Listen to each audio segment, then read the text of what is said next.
아니, 한국 사람들은 추위를 못 느끼는 건가요? 정말 믿을 수가 없어요. 어떻게 이럴 수가 있죠? 한국에서는 따뜻해서 집안에서 반팔과 나시를 입을 수 있다고. 그렇게 따뜻할 수 있는 비법이 무엇이죠? 여기 실내에서 반팔을 입고 다니는 한국인들을 보고 핀란드 소녀가 경악하는데요. 이 소녀는 왜 그렇게까지 경악하게 된 것일까요? 안녕하세요. 저는 핀란드에서 살고 있는 23살 대학생 에밀리라고 해요. 이번 학기는 좋은 학점을 받기 위해서 최선을 다했다고 자신있게 말할 수 있을 정도로 열심히 보냈던 것 같아요. 열심히 이 학기를 지내다 보니 어느새 겨울방학이 다가왔고 저는 대학교에서 겨울방학을 맞아 여행 갈 만한 나라들을 고르고 있었어요. 평소에는 가까운 유럽 쪽으로 자주 갔었기 때문에 이번 방학에는 그동안 거의 가지 못했던 아시아 쪽의 나라들을 가야겠다고 생각했어요. 그렇게 일본, 중국, 한국 등 여러 나라들이 있었어요. 중국은 한번 가본 적이 있어서 이번에는 넘기기로 했고 일본과 한국 중에 고를 생각이었죠. 처음에는 그중 설경이 매우 아름답기로 유명한 일본으로 가야겠다고 생각했어요. 아시아에서 가장 선진국 반열에 들어있는 나라라고 생각하기도 했고 드넓게 펼쳐져 있는 눈밭과 후지산을 실제로 보면서 그곳에서 온천을 하게 되면 정말 행복할 것 같았거든요. 하지만 두 곳에 가야겠다고 마음먹었던 전 일본에 대해서 알아볼수록 가지 말아야겠다는 생각이 들더라고요. 바로 일본에서는 후쿠시마 원자력 발전소 사고 때문에 방사능 유출 문제가 심각하다는 점 때문이었어요. 아무리 겨울에 보는 일본의 모습이 아름답다고 하지만 정작 행복하기 위해 가는 일본 여행에서 억울하게 몸에 이상이 생기면 안 되잖아요. 검색을 해보니 일본 정부는 계속해서 문제가 없다는 식으로 말한다더라고요. 만약 일본이 자기 나라에서 발생한 사고에 대한 문제들을 솔직하게 인정하고 그 문제들을 제대로 처리하려는 모습만 보였더라도 이런 식으로 일본에 대한 신뢰가 깎이진 않았을 거예요. 누가 봐도 문제가 있어 보이는데 저런 식으로 손바닥으로 하늘을 가리려는 태도 때문에 신뢰가 팍 깎여 버리더라고요. 이런 일본 정부의 모습 때문에 전 이번 여행을 준비하면서 더 이상 일본을 아시아의 선진국이라고 생각하지 않게 되었답니다. 하는 수 없이 저는 다른 나라를 찾아야 했고 일본 옆에 나라인 한국으로 가야겠다고 마음먹게 되었어요. 핀란드에서도 세계의 다른 나라들처럼 한류 열풍이 불고 있고 자연스럽게 넷플릭스 같은 곳에서도 한국 드라마를 손쉽게 접할 수 있어요. 그러다 보니 저는 친구의 추천으로 한국의 드라마 중 도깨비라는 드라마에 푹 빠지게 되었고 여기에서 한국의 겨울이 나오는데 일본 못지않게 매우 아름답더라고요. 특히나 남녀 주인공들이 함께 행복하게 설원을 거닐고 있는 모습을 보다 보니 저도 모르게 감탄이 나오더라고요. 게다가 드라마에서는 남녀 주인공들이 겨울옷을 입긴 했지만 그렇게 꽁꽁 싸매고 있는 모습은 아니다 보니 한국의 겨울은 핀란드의 혹독한 겨울만큼 춥지는 않구나라는 생각을 하게 되었어요. 핀란드의 겨울은 정말 세계적으로도 춥고 혹독하기로 유명하거든요. 어찌나 추운지 사람들이 타고 다니는 자동차의 엔진을 시동을 끄게 되면 다시 시동이 걸리지 않는 바람에 시동을 항상 켜놓은 상태로 유지해야 하죠. 그런데 한국으로 가게 되면 저런 아름다운 풍경을 볼 수 있는 데다가 핀란드보다 겨울이 훨씬 포근하기까지 하다니 너무나 환상적이잖아요. 그래서 전 바로 한국행 비행기를 예매를 했습니다. 설레는 마음으로 한국 여행을 기다리면서 짐을 쌌어요. 그때 제가 큰 실수를 하나 했죠. 한국의 기후, 특히 겨울 날씨에 대해서 제대로 알아봤어야 했는데 단순히 드라마 도깨비에 나오는 장면만 보고 겨울옷을 그렇게 따뜻하지 않게 준비했던 거였어요. 이때 저지른 실수 때문에 크게 후회를 했지만 반대로 이 일 덕분에 엄청난 경험도 하게 되는데 이건 좀 더 이따가 말씀드릴게요. 아무튼 그렇게 짐까지 모두 준비를 했고 한국으로 떠났죠. 한국으로 떠나는 여정은 시작부터 모든 게 정말 완벽했어요. 제가 일부러 한국을 더 경험하고 싶어서 한국의 항공사로 비행기를 예약했었거든요. 거기서 한국인 승무원들이 저에게 안내를 해주기도 하고 이외의 각종 서비스를 제공해줬는데 제가 그동안 많은 비행기를 타봤지만 정말 이렇게 모든 면에서 완벽한 승무원들은 처음 봤어요. 제가 살고 있는 핀란드 헬싱키에서 한국의 인천공항은 비행기로 가더라도 자그마치 13시간이 넘어갈 만큼 엄청나게 먼 곳이에요. 제가 타고 있던 비행기의 승무원들도 사람이라서 분명 이렇게 긴 비행시간 동안 힘든 점이 많을 거라고 생각해요. 하지만 저희 같은 승객에게 서비스하는 모습을 볼 때면 항상 밝은 미소와 친절한 말투를 유지하고 있더라고요. 게다가 얼굴은 어찌나 아름다운지 괜히 세계적으로도 한국의 승무원이 외모가 출중하기로 유명한 게 아니었어요. 이렇게 길었지만 편안하고 즐거운 비행을 마치고 인천공항에 도착한 전 다시 한번 놀랄 수밖에 없었어요. 아니 공항 규모가 제가 출발했던 핀란드 헬싱키에 있는 공항과는 비교도 안 될 만큼 크고 웅장한 게 아니겠어요. 규모도 규모지만 내부가 정말이지 너무나 청결했어요. 제가 사는 핀란드 헬싱키에 있는 공항만 하더라도 화장실은 유료로 사용해야 하고 유료로 사용하는 화장실마저 전혀 깨끗하지 않죠. 하지만 한국의 인천공항은 달랐어요. 모든 화장실을 무료로 이용할 수 있었고 화장실 내부가 무슨 호텔처럼 꾸며져 있더라고요. 사실 인천공항에 대해서 칭찬하고 싶은 것들은 너무나 많은데 계속해서 이렇게 인천공항에 대한 좋은 점을 나열하다 보면 밤을 새야 할 수도 있을 것 같아서 우선 넘어갈게요. 아무튼 감탄밖에 안 나오는 인천공항에서 공항철도를 타고 제가 숙소를 예약한 남산한옥 마을 쪽으로 이동을 하기 위해 공항철도를 탔어요. 굳이 밖으로 나갈 필요 없이 실내에서 바로 공항철도가 연결되어 있어서 무척이나 편리하더라고요. 그리고 외국인인 저도 굳이 다른 직원에게 물어보거나 할 필요 없이 안내 표지판들이 아주 상세하게 길을 알려주고 있어서 바로 공항철도 타는 곳으로 이동할 수 있었어요. 심지어 영어로 말이죠. 공항철도 타는 곳에 무사히 도착해서 승차권을 구입하려고 하는데 갑자기 옛날에 중국에 친구와 함께 여행 갔을 때의 악몽이 떠오르는 거 아니겠어요? 아시다시피 중국은 옛날에 비해서 엄청나게 발전한 나라이기도 하고 과거에는 굉장히 폐쇄적이었지만 지금은 매우 개방된 나라로 잘 알려져 있어요. 하지만 외국인에 대한 배려는 거의 없다시피 하더라고요. 분명히 옛날보다 훨씬 개방되었다고 해서 갔는데 그 쉬운 지하철 표 뽑는 것마저도 자그마치 30분이나 걸리는 게 아니겠어요? 물론 제가 중국어를 잘했다면 쉽게 뽑았을 거예요. 하지만 저는 핀란드 사람이고 평생을 핀란드어와 영어를 사용해서 의사소통을 해왔어요. 그렇다 보니 중국어에 대해서는 정말 하나도 모르는데 지하철 표를 뽑는 기계가 죄다 그림같이 생긴 한자로만 이루어져 있더라고요. 그래서 이런저런 버튼을 눌러봐도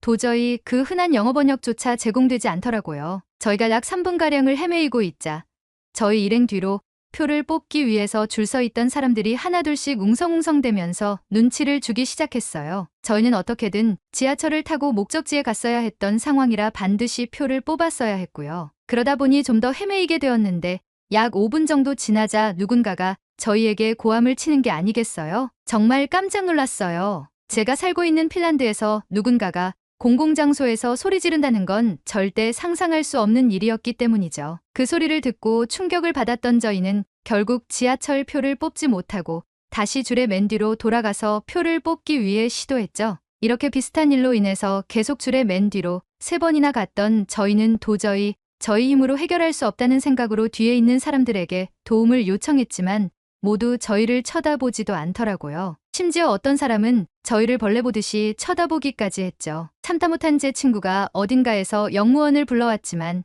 그 영무원도 저희와 의사소통이 거의 안 되다 보니 스마트폰의 번역기 앱으로 어찌저찌 소통을 해서 30분 만에 표를 뽑을 수 있었는데 그마저도 엄청나게 귀찮은 티를 내면서 불친절하게 대꾸하는 거 있죠. 아무튼 이때의 경험을 계기로 저희는 중국에는 다시는 가지 않겠다고 다짐하게 되었답니다. 하지만 한국에서의 자동 발매기는 차원이 다른 수준을 자랑했어요. 우선 첫 번째 화면에서부터 손쉽게 언어를 영어로 변경할 수 있었죠. 여기에서부터는 모든 게 순조롭게 이루어지게 되었어요. 저희는 인천공항에서 서울역까지 한 번에 가는 직통열차를 타고 가려고 했기 때문에 열차의 종류만 선택하면 됐었죠. 중국에서는 같은 행동을 30분 만에 그것도 매우 큰 스트레스를 받아가면서 했었는데 한국에서는 단 20초 만에 해결할 수 있었어요. 이 사연을 듣고 계신 여러분들은 별거 아니라고 생각이 드실 수 있겠지만 여러 국가를 다녀본 제 입장에선 한국이야말로 손에 꼽을 만큼 외국인에게 친절한 선진국이라는 생각이 들었답니다. 공항철도 열차를 기다리고 있는데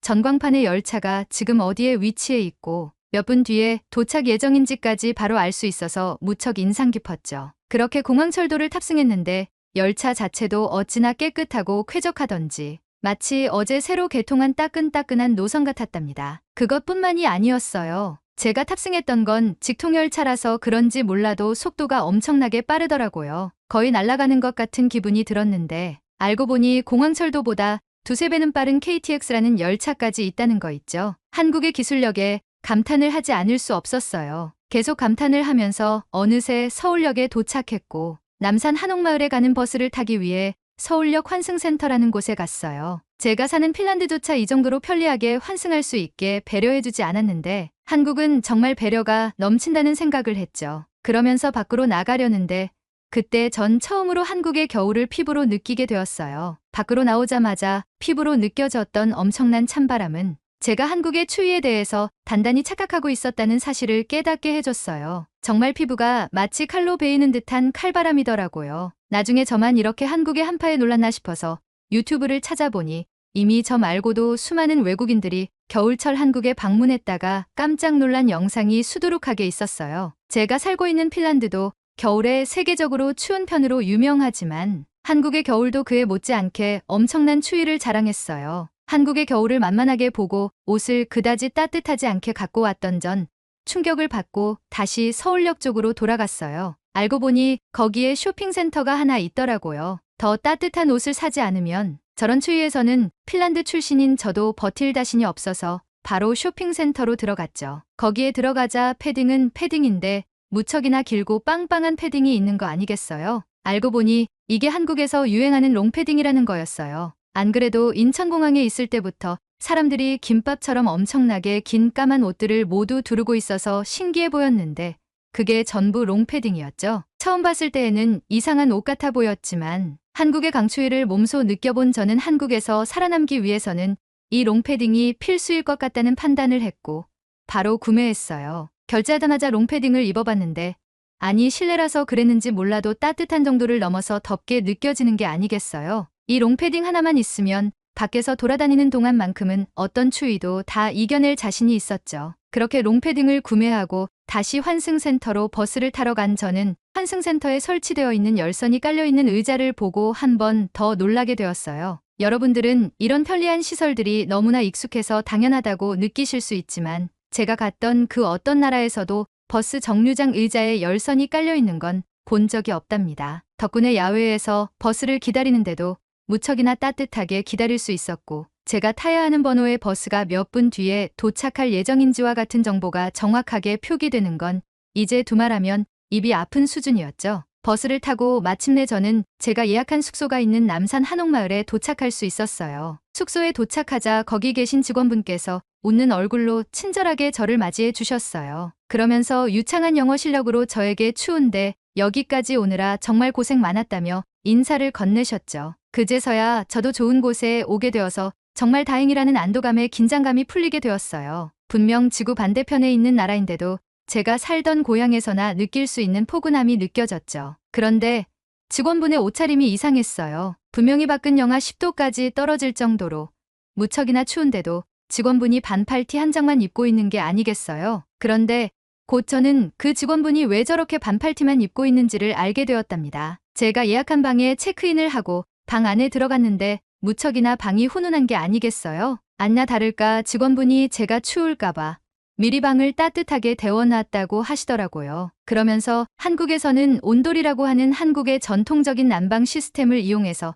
이렇게 방을 따뜻하게 만든다고 설명해 주셨죠. 온돌은 바닥 자체를 가열해서 방을 따뜻하게 만드는 방식인데 하루만 온돌방에서 자보면 온돌의 매력에 푹 빠질 거라며 웃으면서 설명하시고는 원래 있던 곳으로 가시더라고요. 그리고 설명을 듣고 보니 뭔가 핀란드에서 주로 사용하는 벽난로나 히터와는 공기 자체가 많이 달랐어요. 특히 히터 같은 경우에는 공기를 따뜻하게 만들어주기는 하지만 피부가 무척이나 건조해져서 계속 틀고 있기에 부담이 있다는 단점이 있어요. 그런데 이상하게 제가 묵었던 온돌방 같은 경우는 그런 건조해지는 느낌이 전혀 없었죠. 게다가 히터를 사용하면 지금처럼 추운 겨울철에는 바닥이 무척이나 차가워서 바닥에 눕는다는 건 절대 생각할 수 없어요. 그랬다가는 감기에 걸리기 쉽상이기 때문이죠. 하지만 온돌방은 전혀 달랐어요. 방에 들어가서 편한 옷차림으로 갈아입은 지 약 10분이 지나자 무척이나 노곤노곤해져서 바로 눕고 싶더라고요. 사실 핀란드에서 한국까지 오는 여정이 길어서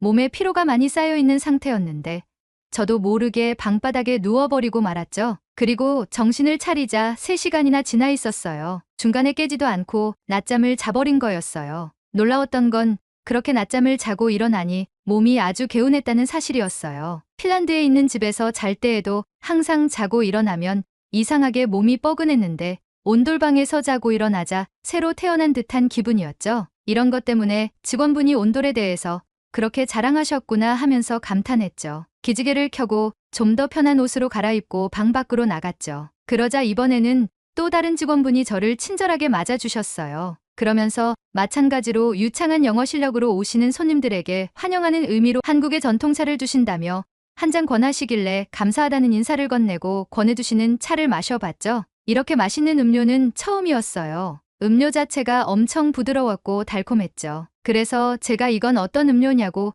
직원분께 여쭤보자 이건 한국의 전통차인 율무차라고 하시더라고요. 제가 무척이나 감탄하며 맛있게 먹자 직원분이 율무차를 한 박스나 챙겨주시는 거 아니겠어요? 덕분에 핀란드에 돌아온 후에도 한동안 커피가 아니라 율무차에 푹 빠져서 살았답니다. 제가 이야기한 것들 이외에도 한국에 처음 방문했는데도 정말 즐거운 시간들의 연속이었어요. 그래도 제게 가장 인상 깊었던 걸 하나 꼽자면 유독 추웠던 그날 얼어붙은 제 몸을 녹여줬던 숙소에 깔려있던 따끈한 온돌바닥이에요. 핀란드에 온 지금도 그 온돌방을 여전히 잊지 못해서 제가 살고 있는 집에도 온돌바닥을 깔 수는 없는지 여러 방면으로 알아보고 있는 중이에요. 제게 따뜻한 겨울이 뭔지 제대로 알려줬던 한국으로 조만간 또 여행하러 갈 계획이에요. 한국인 여러분들, 제가 한국에 가면 반갑게 인사해주세요. 긴 사연 들어주셔서 감사합니다. 오늘의 이야기는 어떠셨나요? 핀란드 소녀 에밀리에게 한국에서 겨울을 극복하는 방법을 알려주고 싶다면 댓글로 남겨주세요. 이야기를 들어주셔서 감사합니다. 따뜻한 이야기가 널리 퍼질 수 있게 구독과 좋아요 부탁드립니다.